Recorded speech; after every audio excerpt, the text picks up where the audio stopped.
Anybody in here know what a county attorney is? That's good. It means I'm a prosecutor, okay? So in the law, in criminal law especially, you have defense attorneys and you have prosecutors on the other side of the table, and I'm on the other side of the table. So when people commit crimes in Linn County, you probably get to see me. So that's what I do. One of the things I want to talk to you about today is what my job entails, how I got where I'm at.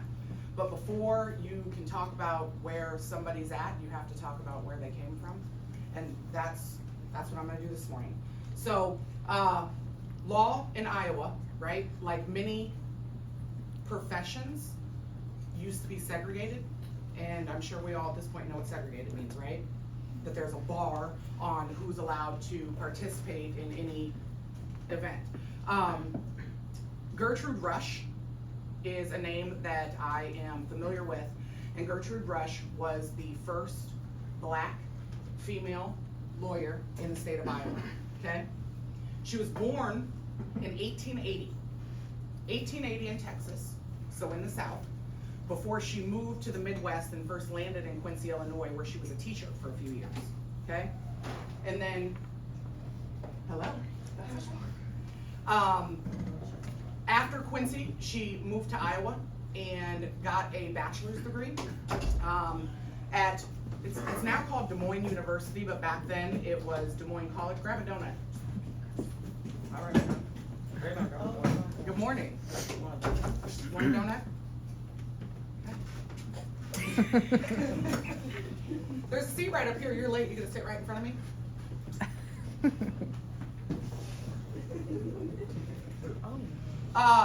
So she went to Des Moines University and got her bachelor's degree before she got married. And then in 1938, or excuse me, she was 38 years old at the time that she went to law school, okay?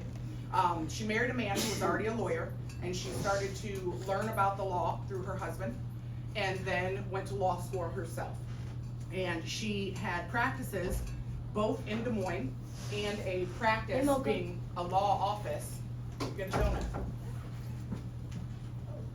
You're welcome. Practice. She had a law office in Des Moines and she had a law office in Chicago, and she helped with women's suffrage. She did estate law, and she founded what at the time was called the Negro Bar Association. Okay, that has since changed names to the National Bar Association, but it's a predominantly African American people of color organization that allows lawyers to interact with each other and network. Okay, kind of like fraternities do, right? They help you get jobs, they help you, to use the word network again, learn about practice, get forms from one another. There's always someone in your area of practice that knows more about what you do than you do, right? So having that network allows people to grow their businesses and grow their careers. And so that was established by her and 4 other individuals in 1925. The National Bar Association, at the time called the Negro Bar Association, was established by her, and she wanted to establish it because she attempted to gain entry by application into the American Bar Association, which was predominantly, right, white men. And that's what the legal practice has been historically. It's been a form of profession that was predominantly white males. And so to not only be black, but to be female, entering into that profession, that was groundbreaking, okay? So she paved the way. And I say paved the way because to be the first is scary, right? To be groundbreaking, to be a path maker or pave the way for other individuals. And I bring up Gertrude Rush to tell you that people like her who are willing to take a chance at a time where taking a chance is not only scary but potentially dangerous. What'd you say? Nothing. Okay. Potentially dangerous. Gives the rest of us opportunities. So that's where I'm at. Being the first assistant county attorney is an appointed position. So in our office, we have 14 criminal attorneys who handle adult criminal matters, and we have 4 or 5, I don't know, who are in the juvenile division and handle cases that involve people under the age of 18, and that's both delinquency matters, so like if kids break the law and get in trouble, or CHINAs, which stands for Children in Need of Assistance, where sometimes DHS is involved or children need help through the system because of lots of different reasons, parenting issues basically. And then our civil division, which I don't really know what they do over there. They represent Linn County in different matters, and buying land and workman's comp claims and stuff that I don't know anything about. So there's 3 of them right now in the civil division. So that makes up the county attorney's office. And my boss, his name's Nick, and Nick is elected official. Do you guys know what I mean by elected? Tell me. Yep. He has to run for his spot every 4 years, right? So his name will be on a ballot, and then the people of Linn County get to vote for him or someone else to have that position. When Nick became county attorney, one of the first things that he had to do was assign who his first deputies would be, okay? And so the hierarchy in our office is that Nick is number 1, and then he had to choose the 2, and then there are 3 other people who run divisions. So we have a criminal division head, we have a juvenile division head, and we have a civil division head. I'm number 2. I'm proud to say I'm number 2, because there's never been another woman, let alone a person of color, who's held the position of first assistant county attorney, okay? When Nick's not available, I'm the go-to person for all matters. So my area of practice is primarily a focus on violent crimes, unfortunately. And if you guys watch the news, we know that Linn County has had a lot of violent crime in the last few years, unfortunately. So I prosecute everything from 3rd offense OWIs, because that makes them felonies, clear up to homicides, and everything in between there. Yeah, so at this point in the presentation, does anybody have any questions about anything that we've said so far? I know it's early, guys. Go,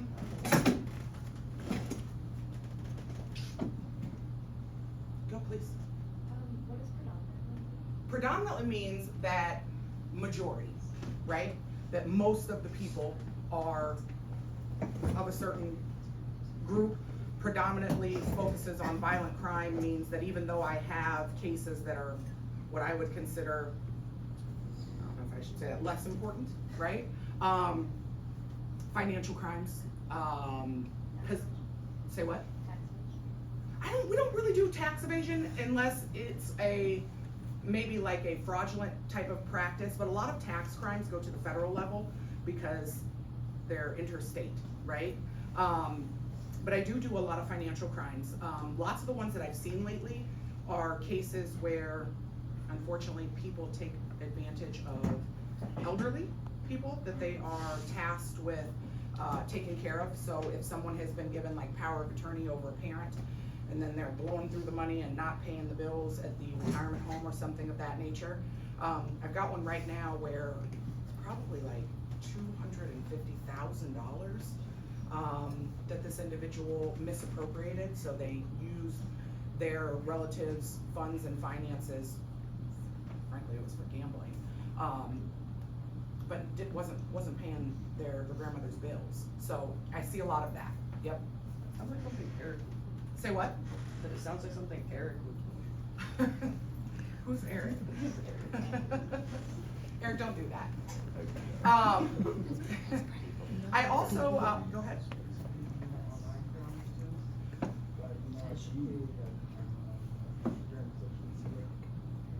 So it's interesting that you say that. A lot of our crimes are related to, or stem from, or spring from, frankly, beef that happens online, right? And a lot of our crimes get solved by things that we find on people's social medias, right? Because this generation likes to post everything. post everything, put videos up of everything, argue back and forth, and so social media is a big part of what I do. All the time we are getting search warrants for accounts, Facebook, Snapchat, Twitter, Instagram, Google accounts. A lot of the cases that we solve, unfortunately, we will find, can I say porn? I'm going to. Pornography in people's accounts. And so we have a lot of child pornography cases that we have been seeing lately, that we get from social media type of stuff. Somebody will see something and report it. We've had a couple of rape cases that were videotaped and put on Snapchat of unconscious girls, you know. So yeah, social media plays a big role in what we do and the evidence that we collect to prosecute some of our crimes. Yeah. You'd be surprised how many ongoing conflicts stem from something stupid that was posted online, right? And then it just spirals into something terrible. It breaks my heart to know how many of our children are dying because of stuff that's posted on social media. So yeah, it does. Yeah, social media plays a big role. Yeah, please. Has there ever been a case where, the prosecutor doesn't actually really use social media? All the time, all the time. There are cases where there's no social media involved. You know, part of what we do in our office, at least the top deputies in the office, we have a lot of discretion in what we do. And discretion is important. Do you guys know what I mean when I say discretion? Like, we have, bless you. We have the power to make a decision. A lot of people think that people, victims of crime, press charges, right? Oh, I'm gonna press charges, and cops even sometimes say they're gonna press charges, and police officers say all the time that they're gonna file charges. But the reality is that the only law enforcement body in Iowa that's empowered to file charges is a prosecutor's office, okay? So every morning when I come into work, there are people who got arrested the night before for something, whether that's public intoxication or domestic abuse or sometimes homicide. And what I do first thing in the morning is review police reports and evidence that has been collected as part of an investigation and make a decision whether or not the police are charging the appropriate crimes or whether or not the crime should be charged in the first place. So sometimes I come in and I'll read a report and I will look at it and nah, that doesn't meet muster, right? If there's not enough here or something doesn't add up, and I decide not to file it and we let the person out of jail. And sometimes I come in the morning and the charge is not enough for the crime that has been committed, and so I will increase charges. And that's what we do. And so the discretion that I'm talking about is important to people's lives in general, right? Like knowing what you're doing and reading things up front so that when we file the charges against people that we're doing it the right way instead of trying to fix problems later. And we are firm believers that we don't want anybody spending even an hour in jail who doesn't deserve to be there, right? So that's what I do when I come in the morning, is review those charges. Yes, please. Did you ever have to deal with a case that's similar to, let's say this person hit somebody else and then they broke their wrist, like they're a real older person, and then they went to charge as if the person had broken their wrist? Okay, How would that go down? so you're saying that the offender hit someone, broke their own wrist.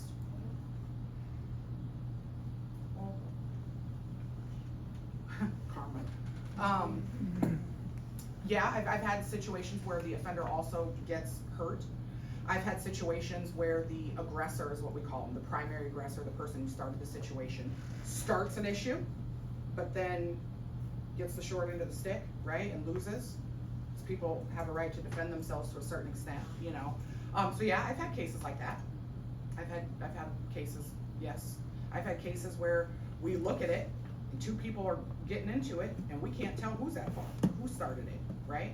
So, in situations like that, I usually have to do a do not file, we call them DNFing, where I tell the police, like, good job on this investigation, but based on everything we found, I'm not able to determine who the primary aggressor is or who was at fault, and both people go free. So I do that all the time too. Yeah, did you raise your hand again? Okay, you're just doing something down here. Probably for like teenagers and stuff. Yes, lots of problems with teenagers, and unfortunately, what we're seeing increased levels of is that violent criminals, violent crimes, the offenders are getting younger and younger. Most of our homicides and gun-related crimes are people under the age of 20. I don't know what is causing that shift in offenders, but yeah, everybody's getting younger, and we're doing a lot of work. I'm a part of a I don't know even what to call it, a group, I guess, of community members that involve law enforcement and attorneys and people who provide services that are essentially what we're trying to do is solve gun violence and group violence in Cedar Rapids. We're making some steps, but it's not going to be an overnight solution, I guess, where we get together collectively and attempt to identify problems before they turn into gun violence, if that makes sense, and know who's involved with who and who runs and what groups and gangs or whatever we call them, and figure out what their beef really is about and try and get them in and get them sat down and get them talked to before problems escalate. But yeah, a lot of teenagers, unfortunately. Yeah. Anybody in here know anybody who's been to jail or prison? Like 5 people. Were those from violent offenses? Yeah.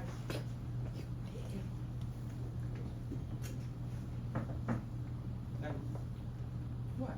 I just didn't know if you like asked me something. No, I took it as you were raising your hand to know that somebody's been. Oh, yeah. Yeah.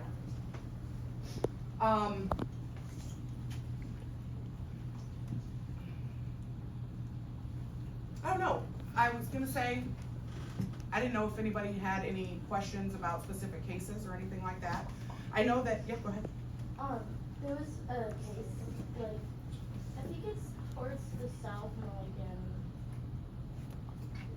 it was a case where, a kid had gone through a shooting, and in that shooting ended his own life, and the parents are in jail for like 50 to 55 years because of it. Did the parents make the firearm accessible to the child? Yes. But they also brought up in the case, like, video games and stuff Right. like that. You know, And speaking they said of, it was a law that might come into effect. speaking of video games, what we have seen a lot of lately too are these calls called swatting calls. Has anybody in here ever heard of a swatting call? Yeah, you guys talk about that in class? Okay. We've been seeing an increased number of those, and I think there was one at one of the high schools recently where someone's calling in and reporting a crime that's not real. I will tell you, a couple summers ago, I had a case where the defendant's name was Alexander Jackson. He lived over in the Kennedy area and was a former Kennedy student, and he killed his entire family. You guys hear about this? Yeah. That was my case. When that call came in from him that morning, there was reason to believe that it was a fake call, because it just seemed something was off when that call came in. And so when the officers approached that house and couldn't get anybody to answer the door, the assumption, and thank God they didn't leave, right? But the assumption was that it was a fake call and it was a swatting call, because there have been so many of them in the community leading up to that. That wasn't the case in that one. So we prosecuted him just about a year ago, last January. He got convicted of all 3 of those murders, for killing his mom and his dad and his sister. So, yeah, we've had quite a few of those. We've had a lot of cases lately with advancements in technology where we're solving super old homicides. Did you guys, hear? Yeah, but you Okay. can finish up if you have something. Okay, I was just gonna say, we solved a case, a couple years ago that was a 40-year-old murder, that they served with, or solved with DNA, so advancements in